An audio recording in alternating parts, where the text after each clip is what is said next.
Hi, I'm Dr. Steve Rummer. Good to see you again for the second reflection exercise of week 3 of this Restore Your Battery for Coaches program. The focus this week is really understanding the drivers and deterrents of our emotional investments in our coaching practices. What is helping really improve that deeper emotional investment, which increases our engagement, or what's deterring it? What's it not to be able to, causing us not to be able to really invest more emotionally in the work that we're doing. um, Yesterday's reflection focused on the drivers. The reflection today is really focused on those things that are deterrents. So again, I'd like you to open up and review the results from the DDC assessment, and go to the section of the report that gives the top 5 deterrents uh, to your ability to make emotional investments. And just like yesterday, I want you to kind of really look at that list, try to understand why these are deterrents, why they affect your ability to emotionally invest in the work that you're doing.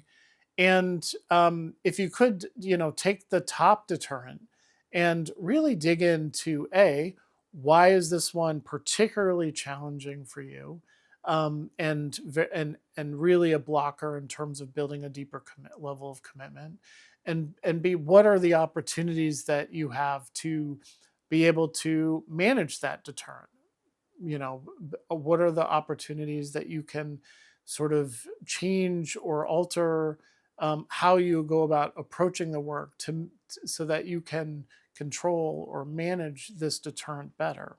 So one of my biggest challenges is around this fear of vulnerability. Um, Over the years, I've actually really focused a lot on being more vulnerable, being comfortable, feeling more vulnerable. But this idea of being vulnerable is that you sort of fear that opening up emotionally or to pain or rejection can hinder, right, your ability to engage. And where I see my own challenges, what prevents me sometimes from being able to commit deeper is a version of this, which is a fear of vulnerability. It's really kind of its cousin, maybe fear of failure, right? And the amount of emotional energy that goes into being worried that, well, if I try something and I fail, how will I how will people see me?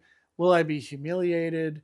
That is something that sits in the back of my brain when I try new things, when I move into new areas, etc. So that for me is one of my greatest fears, one of my deterrents for being able to commit more deeply emotionally in the work that I'm doing. So I hope that you also, can take the time to think through, well, what are those things that seem to deter you from being able to build that stronger relationship with the work that you're doing, and and really start to think about ways that you might be able to address that in some way to manage that effectively. So hopefully it's a good reflection time for you. Of course, if you have any questions, etc., don't hesitate to reach out, and I'll talk to you later this week.